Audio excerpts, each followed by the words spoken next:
In our last lecture, we talked about a contradiction that was occurring throughout Europe. On the one hand, there was growing popularity and support for integration, European integration. And this, of course, led to the Maastricht Treaty in 1993, as we talked about, which created the European Union. But on the other hand, we also saw, even within Western European countries, very liberal countries like Sweden and Great Britain, there was a growing sense that by joining the European Union, these nations were giving up too much of their sovereignty, were sacrificing their democracy. And as a result of that, you would see this lead to, as we talked about in the last lecture, Great Britain, Brexit, would actually leave the European Union in 2016.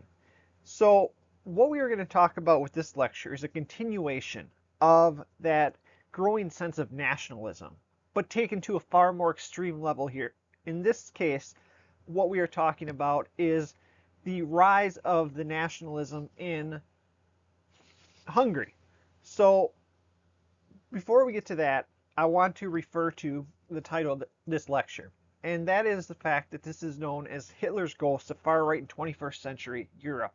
Because what we are going to see is, in particular, the leader of Hungary's Nationalist Party, a guy by the name of Viktor Orban, will really replicate and repeat some of the same arguments that we saw Hitler make back in the 1920s and 1930s. Hence the title of this lecture, Hitler's Ghost. Facing economic stagnation, uncontrolled migration, growing economic inequality, and intense competition for jobs, many Europeans began to turn by the late 2010s to nationalism.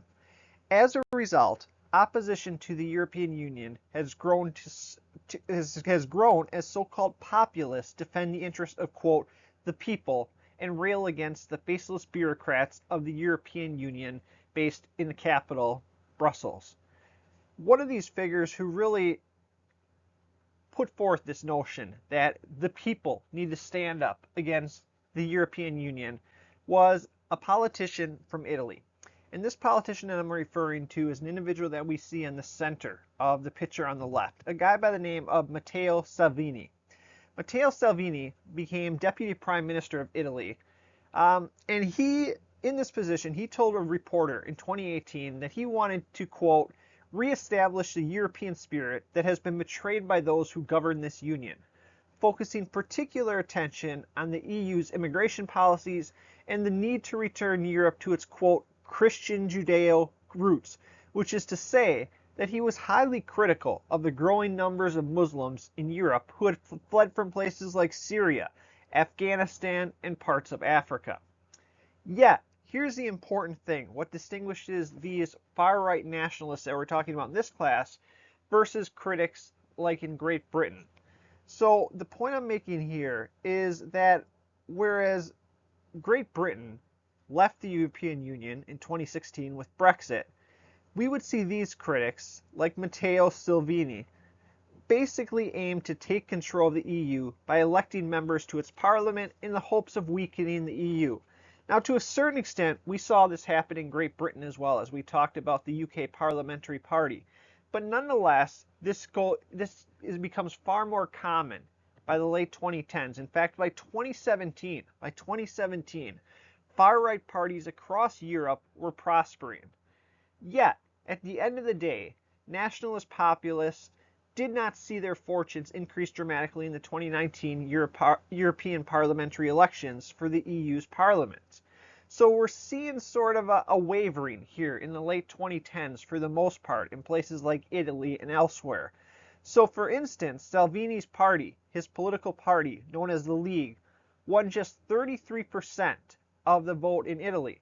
Now this may seem like a lot, a third of the vote, but this meant that his party would hold just 70 seats out of 751 member EU seats in the parliament, in the EU parliament.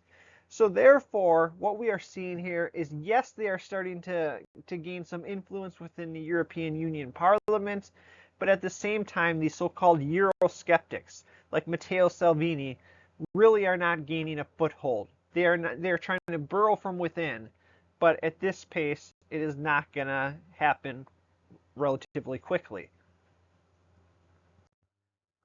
To give you a visual of what I was just talking about in the previous slide, as you can see here, these are political elections in various European countries, and they are showing the right-wing populist and far-right parties in the votes that they receive in these elections. And as you can see, for the most part, they're pretty much static across time. We don't see much change.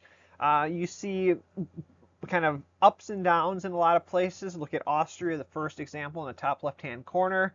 Belgium is pretty stable across the time. Same thing with Bulgaria, 2 spots over.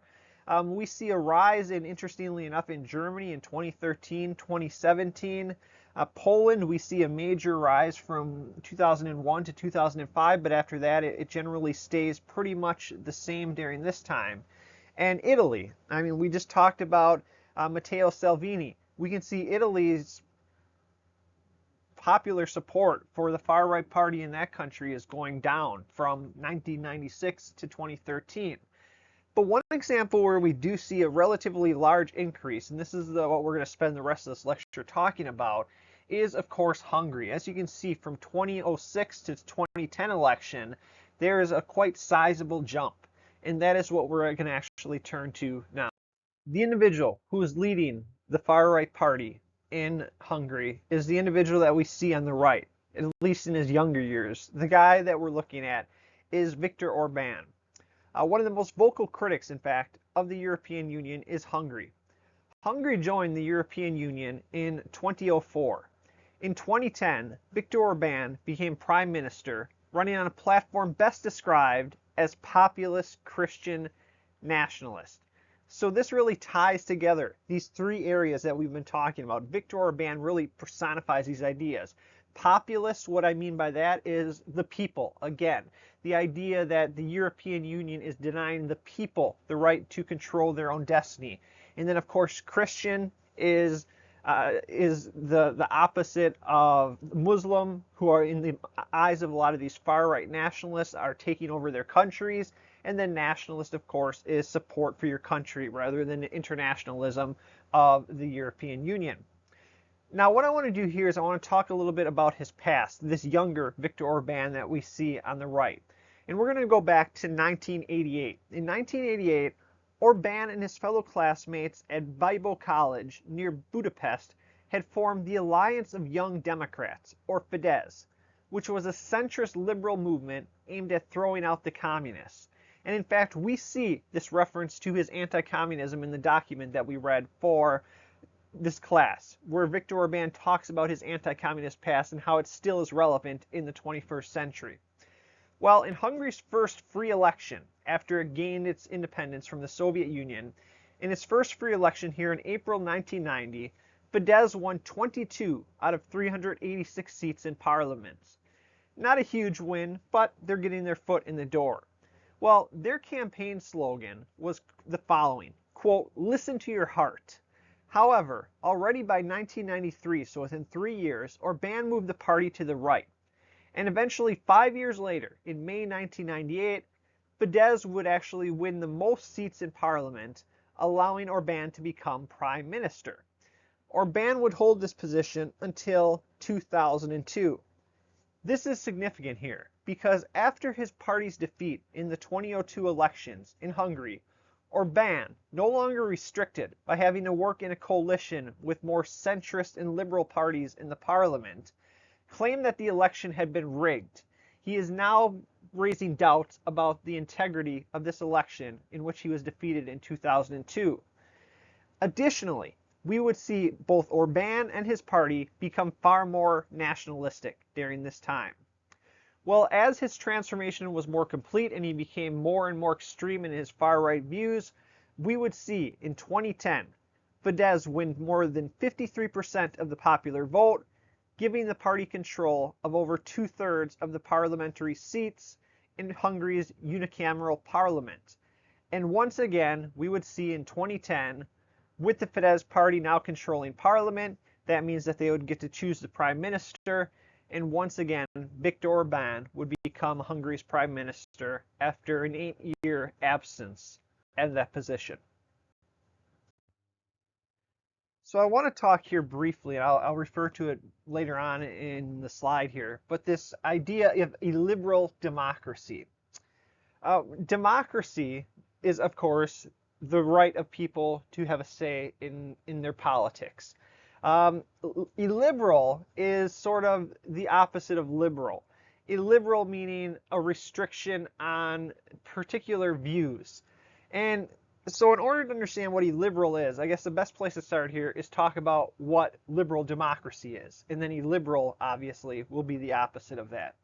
So nonetheless, Orban has expressed support for what he calls, quote, illiberal democracy. So liberal democracy is what exists in most Western democracies. It is a commitment to constitutionalism, the rule of law, and individual rights.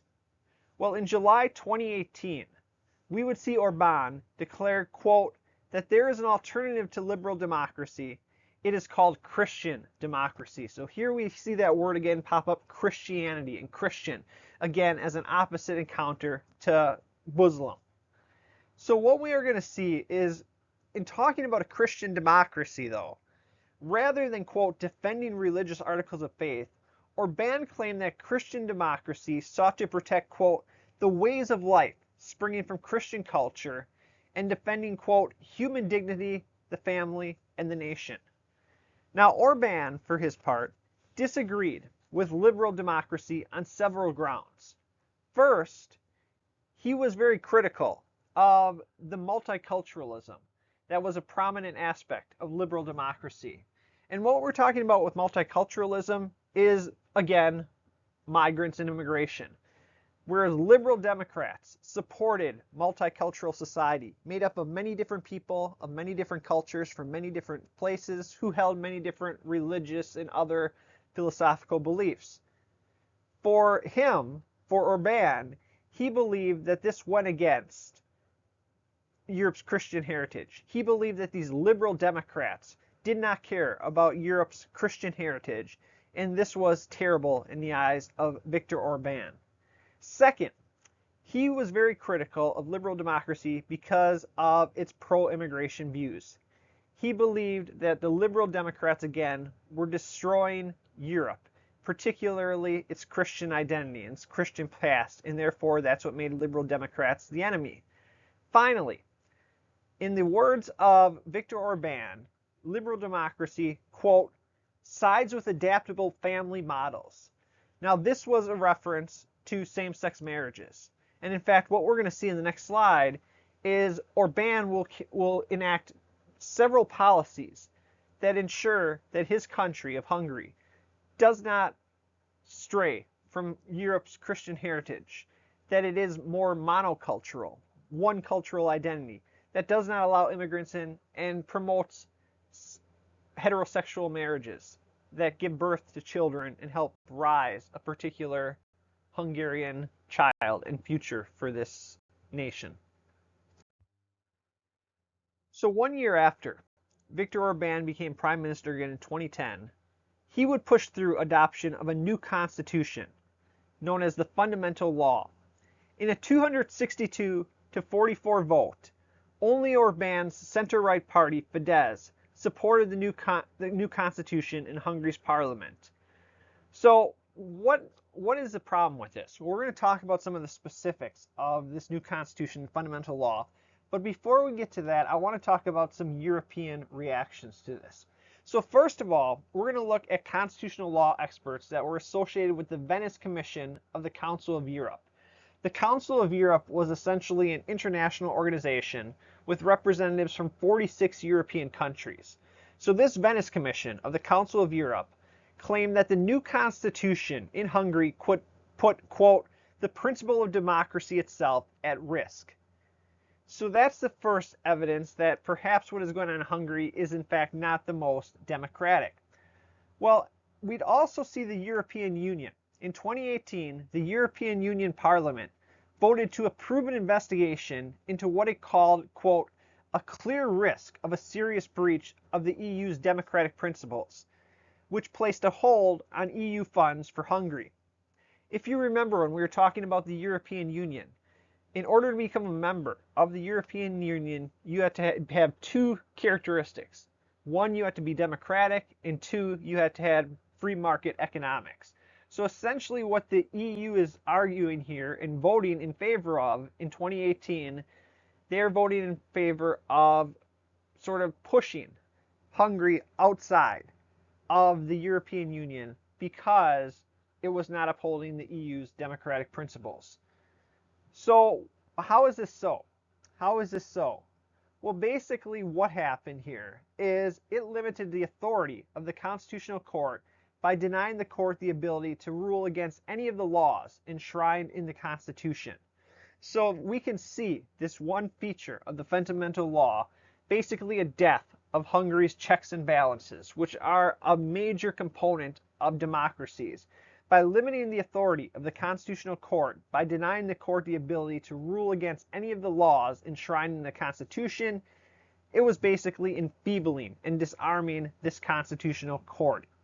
Furthermore, it also brought, this new constitution, it also brought formerly independent state offices under the control of the government in power and placed loyalists in position of power in such places as the National Media Authority and the State Audit Office.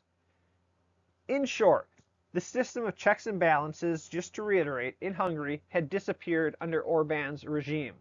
We are seeing no oversight by the Constitutional Court.